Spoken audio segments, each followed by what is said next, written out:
Bismillahirrahmanirrahim. Assalamualaikum warahmatullahi wabarakatuh. Bagaimana kabarnya hari ini? Bapak harapkan kalian selalu dalam keadaan sehat walafiat, selalu dalam lindungan Allah Subhanahu wa Ta'ala. Nah, hari ini kita akan belajar tentang pantun pada materi pembelajaran pengayaan bahasa Indonesia. Pantun itu merupakan salah satu jenis puisi lama yang masih terkenal sampai sekarang. Kalian pun pasti setidaknya pernah mendengar pantun tidak hanya di dalam pelajaran bahasa Indonesia, melainkan juga di acara-acara hiburan adat sampai program hiburan komedi di stasiun televisi. Betul nggak? Nah, karena berbagai hal ini pula lah tidak ada alasan atau enggan untuk mempelajari pantun dan jenis-jenisnya. Selain bisa menambah ilmu pengetahuan kita dan meningkatkan kemampuan dalam pembelajaran, memahami pantun dan jenis-jenisnya itu dapat membuat kita semakin kreatif ketika berinteraksi dengan orang lain dan mau memberikan hiburan atau nasihat kepada sahabat-sahabat kalian. Nah, baiklah, kita akan mengetahui dulu nih apa pengertian dari pantun. Pantun adalah jenis puisi lama yang tiap baitnya terdiri atas 4 baris serta memiliki sampiran dan isi.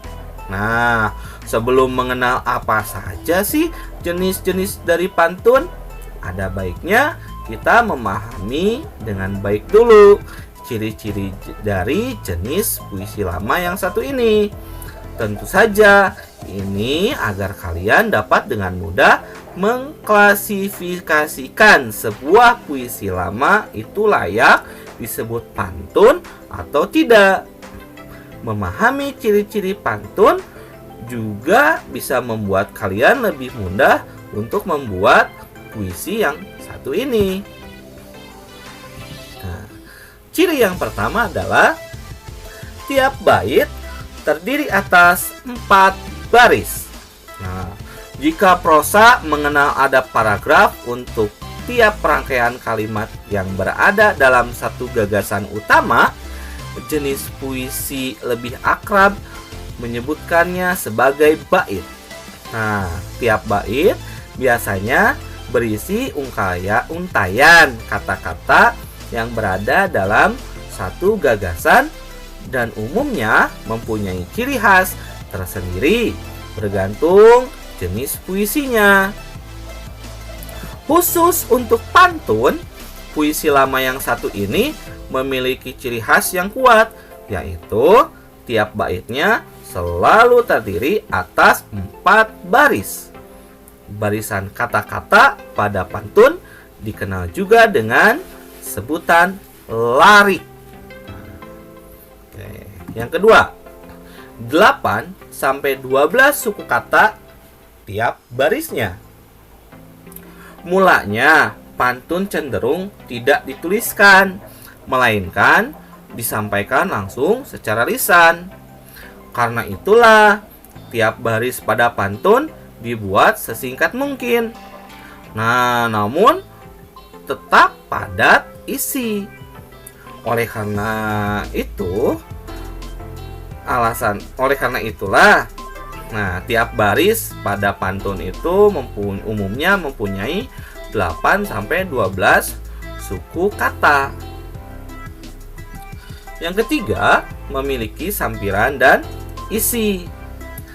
Nah, salah satu keunikan pantun yang membuatnya menjadi begitu mudah diingat adalah jenis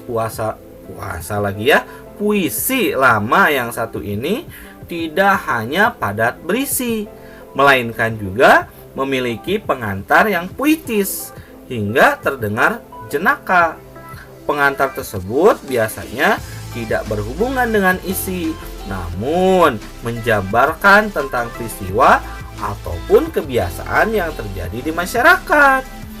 Pengantar isi pantun inilah yang kerap dikenal sebagai sampiran. Untuk masalah penempatannya, di dalam pantun, sampiran akan selalu berada di baris pertama dan kedua. Sementara itu, isi pantun menyusul di posisi baris ketiga dan keempat. Nah, yang keempat, berima ABAB. Rima atau yang juga biasanya disebut dengan sajak adalah kesamaan bunyi yang terdapat dalam puisi. Biasanya jenis-jenis puisi lama kental akan rima, termasuk dengan pantun.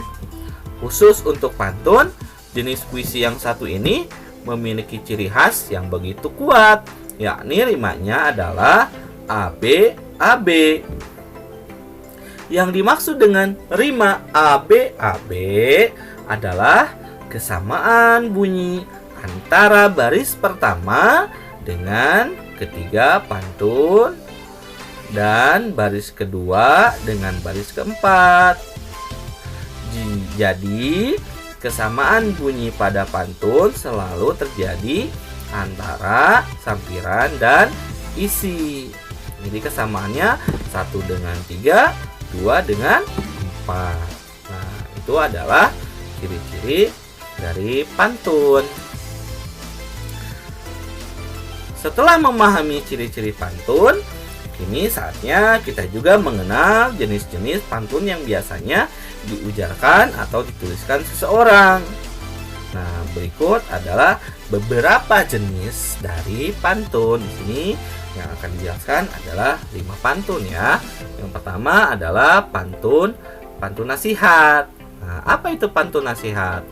Pada dasarnya, pantun dibuat untuk memberi imbauan dan anjuran terhadap seseorang ataupun masyarakat.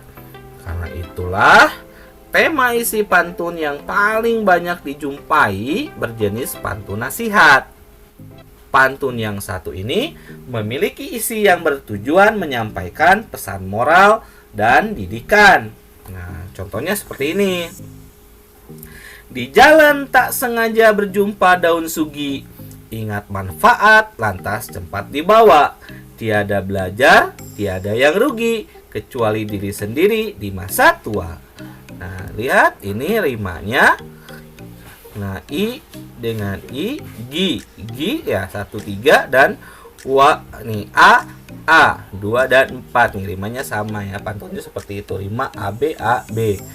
Ada 4 baris. Baris pertama di jalan, baris kedua ingat, baris ketiga tiada, baris keempat kecuali. Seperti itu. Oke. Lanjutkan. Nah, jenis pantun yang kedua adalah pantun jenaka. Nah, apa itu pantun jenaka? Sesuai dengan namanya, jenis pantun yang satu ini memang memiliki kandungan isi yang lucu dan menarik. Tujuannya tak lain untuk memberi hiburan kepada orang yang mendengar ataupun membacanya.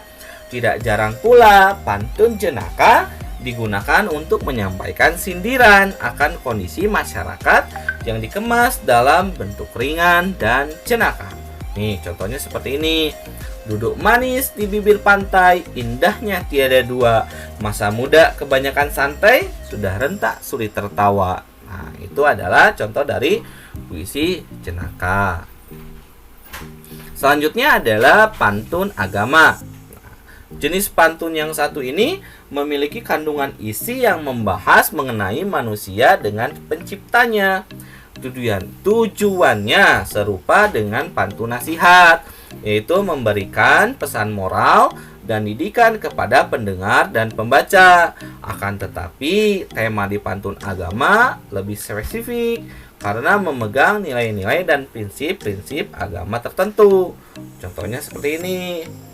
Kalau sudah duduk berdamai, jangan lagi diajak perang. Kalau sunnah sudah dipakai, jangan lagi dibuang-buang. Nah, itu adalah contoh dari pantun agama. Nah, selanjutnya, yang ketiga adalah pantun teka-teki. Jenis pantun yang satu ini selalu memiliki ciri khas khusus di bagian isinya, yakni diakhiri dengan pertanyaan pada lirik terakhir.